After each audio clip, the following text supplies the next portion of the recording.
Hello and welcome again. I always was singing in the Wisdom Factory. Welcome to the Wisdom Chats. This is the intermediate chat series between our seasons, because we have finished the first season and we will start the second season in May 6th. Yes. So in the meantime, we invite people like me and you just to talk about our common learning. We have done the SuperHuman Operating System course of Ken Wilber lately, and it was really interesting. And last week we talked with Bettina Hartmann, and this week we will talk with Lawrence Gold. Hello, Lawrence. Hello. And we are fortunate that he came in, because last time he couldn't. And we will see what comes out today, if some other gremlins are behind the door. One is there because there's no comment tracker. Disappeared. But you know what? Most people don't know what a comment tracker is. Oh, comment tracker is a thing. When you, audience, and I see somebody is here, like Tom, AKTC4, and Paula, and somebody else. Right. I don't know. I have to switch from one computer to the other. Anyway, who is here? Welcome, and enjoy being here, and write your comments, and we will read them. We cannot bring them up because when comment tracker is there and working, we could bring up your comments right on the screen. In this case, we will read them and make you participant of our show. You mean, do we have to answer their questions? Sure we do. What if we don't know the answers? Okay. Right. We will find out. I'll make one up. Always a 3-word answer. Minimum 3 is that I don't know. I don't know. That's a 3-word answer. Yes, it is. So, Lawrence, would you like to introduce yourself a little bit to the audience, and then we ask you some questions and we begin to talk? Good heavens, introduce myself. I'm unprepared. Okay. Well, let's see here. Just what comes to mind. I started my meditation practice at age 19. About the same period of time as I was getting my first series of Rolfing sessions. For those who don't know about Rolfing, it's an innovative form of body work that was developed in the late 60s that has as its intention, according to the developer, the development of a more efficiently functioning human being. Dr. Ida Rolf called it structural integration. It was not intended as a therapeutic modality, but actually as a mode of personal growth. But it has since been altered in its use by many people as a therapeutic modality. My Rolfer introduced me to Dafri John, who was at that time known as Franklin Jones, then Bubba Free John, and a host of other names. Oh, okay. He got me to read the Yoga Sutras of Patanjali, and he was my first major teacher. He was the one who introduced me into the path of conscious development. One of his sayings to me was, do what you do, whatever you do, but do it consciously. Okay. So I was introduced by him. His name was Jim Price. He's in California. And that began a series of developments that led up to very recently, where each period of time I would practice intensively, generally for about 20 years, a given course of practice before spontaneously evolving to the next, being introduced to what the next would be. So what started out as an introduction to yoga, meditation, and body work led to increasingly sophisticated teachings that have given me access to depths in myself that were previously unavailable. One of the major things that has occurred for me has been a recognition that there is no mind-body connection. there is also no mind-body split. The reason being, there are not two. There is only one. But if we conceptualize it, we may conceptualize it in two different conceptual frameworks, and people confuse typically concepts with actuality, because we live in a heavily mental, verbal mind world culture in which actual experience has been put into the second position to mental understanding, which is second rate, no matter what you do. The most benefit we can get from mental understanding is to be directed to put our attention into direct experience. Yeah. You see? So I think that's all the introduction of me you need, huh? What you last said reminds me of Eastern teaching of pointing out instructions. Exactly. Not confusing the finger with the thing that's pointing to. I once tried that with a dog. Yeah. And instead of the dog looking where I was pointing, the dog was looking at my finger. You know, it's like, Exactly.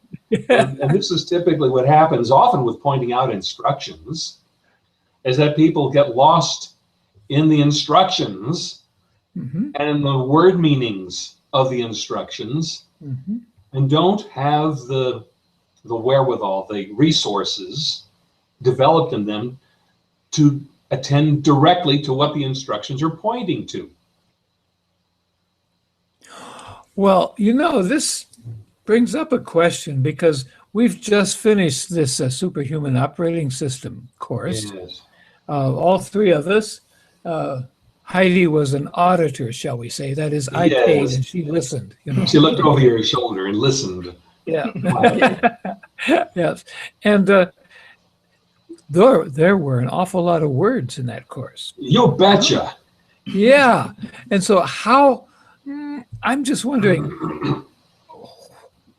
what was the value to you with all this experience with meditation and these 20-year practices you've been telling us about, you know, to come in contact in some depth with integral thought, a la Ken Wilber?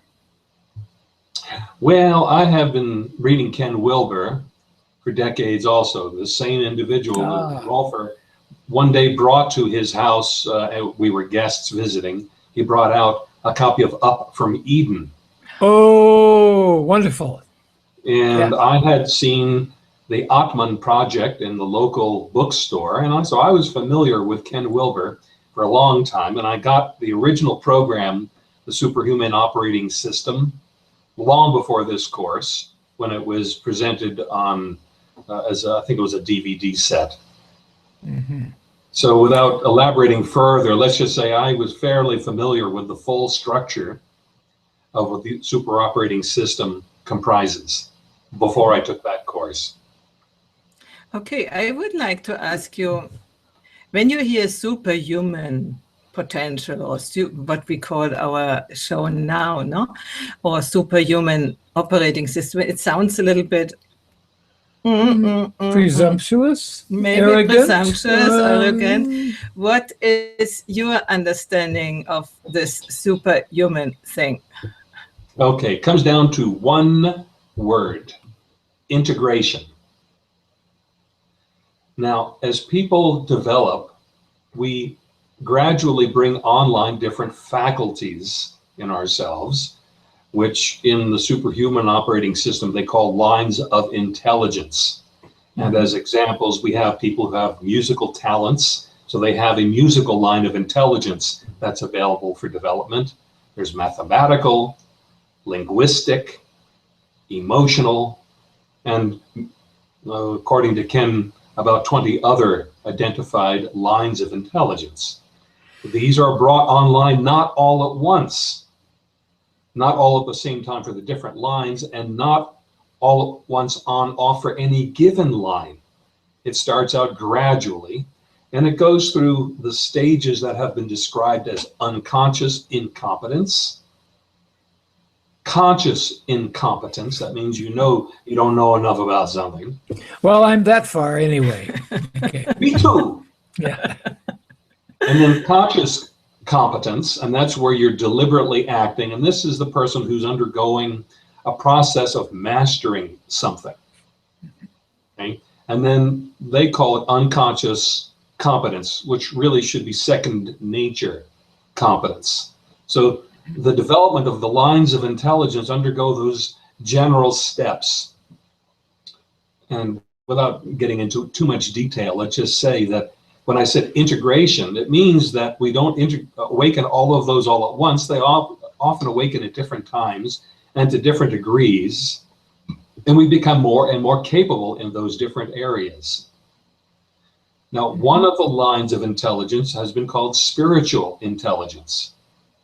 And to be really clear about what that entails, it has to do with two directions of development that the Superhuman Operating System presents. One is what's called growing up, and this is where we go from a pretty egocentric state of development to a family and culture state that's called ethnocentric, then world-centric, where we have room in ourselves for the different ethnocentric orientations and we can see their strengths and weaknesses, and then cosmocentric, in which we're not merely centered on Earth world and the humans of Earth world, but all life forms of the planet and all potential life forms and all potential domains of experience cosmocentrically. That means every possible experience within reach of human attention, which is what we call gigantic and unknowable. So getting back to integration, we gradually develop faculties also in those stages of development from being egocentric or narcissistic, as the infant is, who doesn't even know that he or she is narcissistic. She or he is just self-centered. I'm hungry, my diaper's wet, whatever. Can I interrupt you a little bit? Does anybody know that they are narcissistic normally when they're really narcissistic? This is a psychological question. That's a good one. I think the answer would be no. Nobody who's narcissistic knows it. Well, certainly I don't. Yes. Come on. Anyway. Stop, you're confusing me. So getting back to integration, I just outlined one direction of development growing up. There is the other direction, which is called waking up. And that's easily understood. Everyone experiences three common states: waking, dreaming, and deep sleep. Those are increasingly subtle experiences of consciousness. And then there are two further, which are the Turaya, some call it Turiya, which is the consciousness of, and that includes waking, dreaming, and sleeping, deep sleep. And then there's what is called Turayatita, which is beyond that fourth, in which even that disposition of inclusive consciousness is also witnessed, witnessable, or observable, but without being stuck in any of those positions. And also recognizing that they all originate within the same living process that we are. And that's a non-dual condition. Getting back to, there is no mind-body separation. There is no mind-body connection. The reason being, there ain't two to be connected or separated. They're just different functions of the living being that we may then label conceptually and consider to be different, but only conceptually. I would like to bring it a little bit down to earth. You are working with the body, don't you? When there is no connection between body and mind, but you are working with the body, and I think with a certain direction and with a certain intent. So. Okay. Well, this is something that some people, how they would say it. But I don't say that I'm working with the body at all. And I don't say that I work on people at all. I work with people. And what I'm doing in my work is teaching. And not mental word teaching, but action, feeling teaching. And by that process, people gain control. Let me interrupt and say, why do people come to me? Because that makes a difference. Almost everybody who comes to me for services in somatic education, which is what it's called, and I'll elaborate if I need to in a moment, they're in pain, physical pain. And most of them have been the medical route.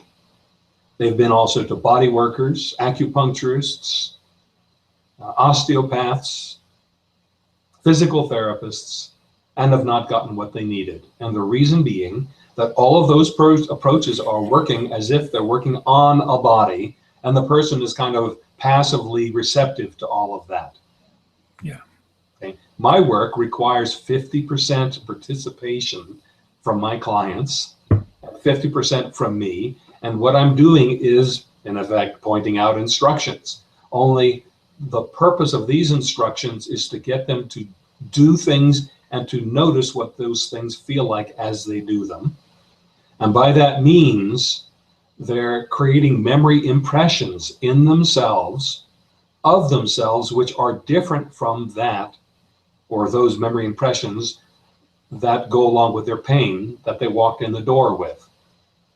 Now, here's the thing about memory. Memory isn't just the memory of senses and sensations. It's also the memory of reactions and actions, which are always patterns of movement and tension. So having given you that background foundation, the people who come to me are stuck in reaction to events that occurred back when, that triggered contraction action in themselves so hard that those contraction actions hurt. So the memories are of their contractions, not of the actual event that produced that. Well, it's both. The actual event has left an impression in them as if it's still happening and they're still tightening up. And you see this in people who limp when they walk, or one shoulder is down all the time, or they have chronic pain from muscular contractions. These are all the signs of a residual memory from either injury or long-term stress, which Ken would call breakdowns at the different fulcra or tipping points of maturation. Yeah. It's like, here it is in a tipping point, you're growing, growing, and growing, you grow enough, and all of a sudden you've grown further beyond what is really needed by you, and your attention comes free, and it begins to tip and send you downhill into the next increment of growth. That's a tipping point, or a fulcrum, as Ken uses the term. But people often have breakdown. I'm getting confused. You were moving horizontally there, but you're actually... Well, I'm moving up and then down. Okay. Gotcha. So when a person has a trauma, they have a distortion in their growth process, which exists as a memory in them, or many memories. And those memories have a grip that distorts the person's functioning along the lines of intelligence. So they become tongue-tied. They develop a stutter. They develop emotional restrictions and restraints from emotional trauma. And those are just examples of many ways that a person can develop a breakdown in some line of development. What happens is that breakdown in memory is generally, at first it's vivid, but it fades out. You forget the incident and just have the residual effect. And they don't know they've got it. And we call that shadow material. So I don't know why I have this pain in my back anymore. There is a shadow. Yeah, it's very interesting. And I feel a little bit reminded of what I did in Berlin. It was called breath therapy, where we, Mittendorf, I don't know if you know that. It was Mittendorf. Yeah, Mittendorf, yeah. And it was not so elaborated in integral, but it was the same thing. We tried to do so slow movements to find out how the movement feels, and to how to say, to break the patterns which were there before. No, when put up the arm like this and you take everything with your in it was very liberating. I mean, hearing it like you do it, like you explain it now, it's more complex. But I would like to go back to the superhuman thing. You were talking about the lines, and but the very first thing I wanted to say, you seem to be coming into integral by the spiritual, from the spiritual part, and less from the psychological part. Is that more waking up than growing up? I don't know. I ask. Okay. Actually, I'm coming in through the somatic line. I've got to correct something. A misconception about somatic. Somatic does not mean sensory motor. That just pertains to the first 7 years of life.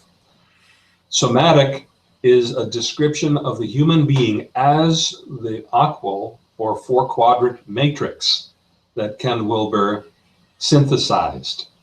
Can you say an attimino? This is Italian. Can you say a moment what that is? Because there might be people who don't know that. Sure. Like me. Come on. Okay. All right. So I'm going to be summary about this. Everyone has a minimum of 3 basic viewpoints when we're mature. And one is I, the self. The other is you, the living other. And the third is it, the objects, first, second, and third person. Ken divided third person into singular, it, and plural its, which I prefer to call those, or them, or them those, or them there. Them those things. Everybody has those 3 viewpoints: the inside of themselves, the outside of others, and all the objects that surround. You look around the room, that's what your life consists of. Stuff. And so, the inside of a community. Well, there is also the group of I. Okay? That's the we. Okay? So every person has an interiority, the sense of themselves as they are to themselves. And their view of others is from the different viewpoint. It's seeing them from outside. So they look like bodies to the outside, and they look like a self from the inside. But in actuality, every body has an interior self, an interior self sense, and to them, we look like a body. So we have an interior and an exterior. We have a singular, that is me, myself, and a plural, which is we. And those 4, I, myself, we, it, and those, are the 4 so-called quadrants of the matrix that Ken Wilber developed. Now, I know, I've just planted something on you. I'm being a little ginger with how complex I get about this. But what I'm coming to... It's fine. I think what the purpose is of our chats is not necessarily elaborate the things between people who already know everything, but to bring it a little bit down to earth and to allow people who haven't heard so much about integral to get a taste of it and to begin to understand what it is about. So I think it's okay. But this description was very, very good. Yeah, it was. I'd like to get back to the somatic line as you see it. That's where I'm going. Okay. So actually, I say somatic is actually a perspective, and it contains those 4 aspects. Every person, I'm going to pause here and I'm going to say something about the word somatic, because the term is often confused. Somatic has to do with conscious embodiment. Your sense of yourself as you are to yourself is your somatic sense. Okay. So all of us are somas. Every one of us is a soma. By the way, so is your dog. Especially him. Yeah. All living creatures have the attributes of somatic existence, which are 4 functions: attention, intention, memory, and imagination, or emergence of newness. Growth, in other words. Every living creature has those 4 aspects. It's characteristic of all living beings, or somas. Now that I've said that, I can talk about what we're dealing with here in terms of a perspective. The somatic perspective, recognizing that we have embodiment, a flesh body, we have an interior self sense, and we have perception of the world, which consists of others and objects. So it is the most ordinary thing there is. All I've done is given a name to it. Okay? That's what the word somatic means. So now when we talk about somatic development, it has to do with ordinary maturation.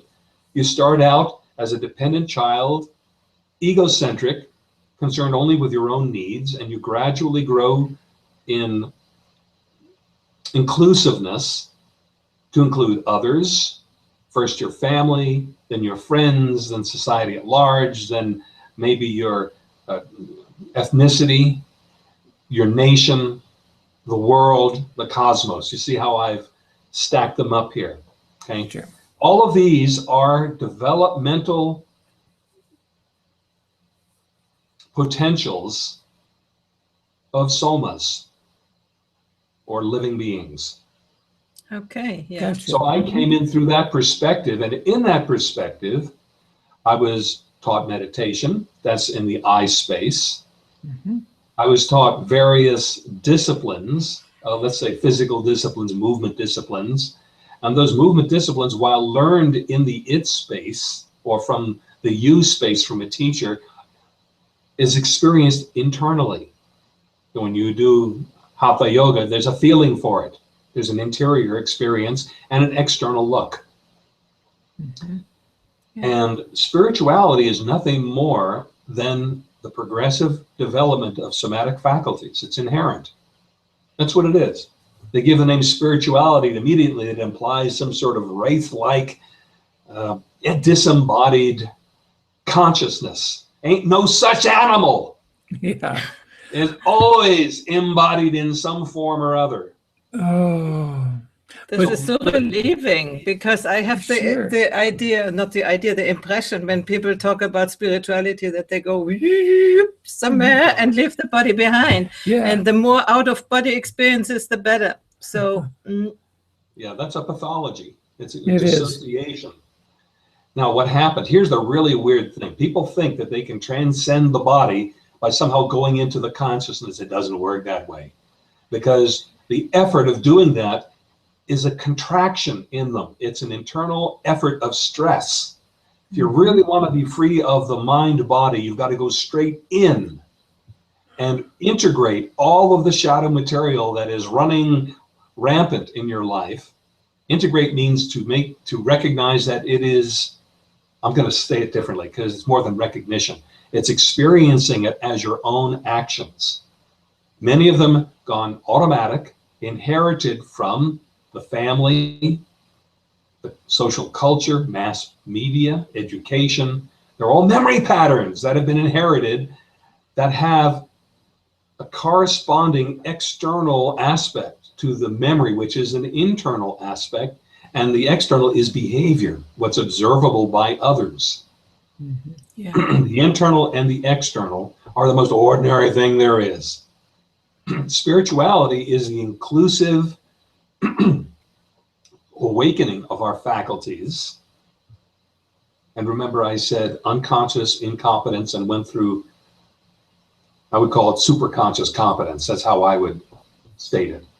We go through all of those in becoming more and more awakened in our faculties, more and more intelligent, more inclusive, more discerning, more able, more creative, more finely responsive. Yeah, and I would also add more able to handle oneself, the emotions, not to have so much fear anymore, and to see things in the world not so much from a narrow perspective, but be able to be more relaxed, let's say. Even when you see horrible things happen, you are not like this anymore, but you have, how can I say that? You are touched a lot, but you are not so, what did Ken Wilber say? He says it hurts more, but bothers less. Yeah. So, yeah, I would say that. What would you say about that? There is a measure of truth to that, and there's a gigantic pitfall. And the gigantic pitfall has been called spiritual bypassing. Yeah. Mm-hmm. As like some sort of idealistic effort, people try to smooth their way through the rough spots of life. It doesn't work like that. The way it works is when we have encountered our tendency, our remembered action patterns to react in certain ways, which have been on automatic and involuntary, and we recover our voluntary control of it, it relaxes, and the accumulated mass of reactions from a lifetime of memories loses its binding force. It becomes more fluid and easier, not by ideally trying to be, calm and have equanimity, but rather to have lost the grip of all of the reactivity that we've accumulated over a lifetime or from our species cousins. Mm-hmm. So that's how that occurs. I actually meant that, my own experience was I tried to be calm and everything, until I understood that this was bypassing. And when I finally went into these patterns and really, I passed days of crying because, it's so almost overwhelming when you understand in which patterns you are and which have driven your life. But then it's also good because you can finally see what it is and you can choose not to be in the same way anymore, and that is what I teach or what I do coaching for, because for me it was really transformational, this experience that trying to do things is really not the way, but facing who you really are, or let's say who you really are in the moment, how, the construct which you are, and deconstruct all these, we called it false beliefs, false constructions, which we thought we are, when we are able to see all this and go out of this patterns, of this habitual patterns, you call it also, you call it memory, but I think we are talking about the same thing. Mm-hmm. Then you, as I said, as my experience is, I have much less fear, I have much less preoccupation about things, and it's sort of falling away, these things. It's not because I want to push them away, but they're, whoops, where are they? Yeah.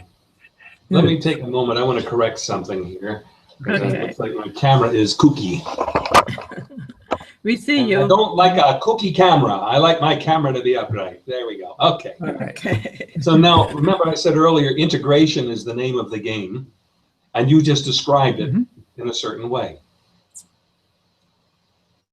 Yeah. And I think this is what is so important to go on. Are you speaking? I don't hear you anymore. No, I'm not. No, I don't. Okay. I thought so. I was listening. He's quiet. What's wrong? I often do that. You can listen. This is good to know. Well, it's good because I wanted to butt in with just a little personal experience of mine. Because one of the benefits to me of Integral was the ability to reframe about the first 45 or 50 years of my life. And tell myself a different story about what actually happened in those decades, and realize that I had been dancing to a tune that had been created largely by outside forces, and now I was with Integral Insight, I was able to reconstruct a new self and to take my own responsibility for all of the things that happened in those earlier decades. And it has made me a different person. and made me much nicer to be with. Thank you. Yeah, it's true. Yeah. That's the way it goes generally. Yeah. So here's the thing.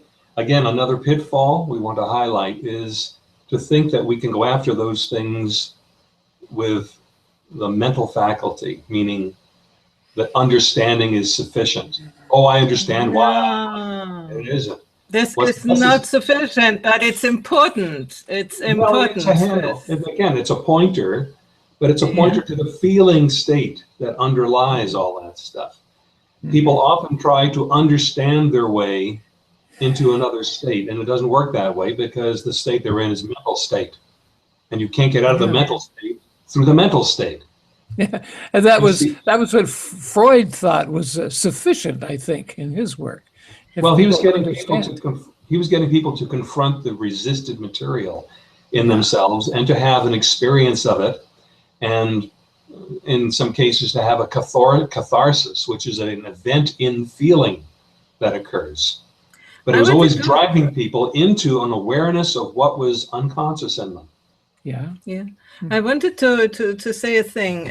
I have now a client, and she is desperate. She is really desperate because she doesn't fit anywhere, and she thinks something is wrong with her and so on. And her method, she has a very similar method, but she's working with animals, or let's say with animal owners. Okay. And she had done psychotherapy, analysis, anyway, for several years. And she said she knows everything. She knows where it comes from and blah, blah, but she cannot do anything with it. Yeah. So, for me, what is so important now when you know the things, that you don't let them stay there, but that you really, as you say, integrate them, is that you learn to transform it into a new way of being. And this is what I'm doing with her. So very excited about that, because I think many people feel that there is something wrong with them, but they are only, let's say, further developed than others, and they feel so alone, and they feel they cannot fit in. And think something is completely off. And if they don't have anybody to tell them, no, that is right, it is exactly how it needs to be, and you must be fed up with your existence so that you can transform into the next stage of development. People need to know that. And I think if we had known that a little bit before, maybe. Well, we would never have met then. We would have been happy someplace else.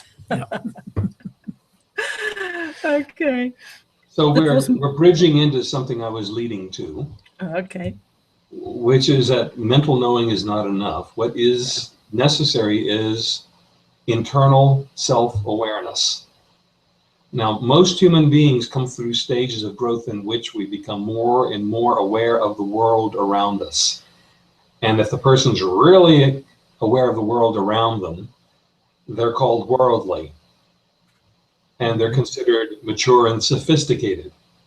But it's not there yet, because the next necessary level of development involves a developing of interior awareness. Proprioception is the $10 word for it. Whoa! It's proprioception, self. It's like the perception of of the owner of the self, so to speak. Mm-hmm.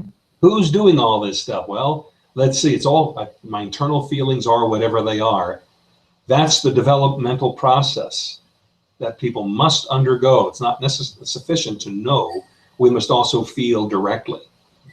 And then the words can come out of the feeling and can describe the feeling, or the creative actions can manifest or make tangible the feelings.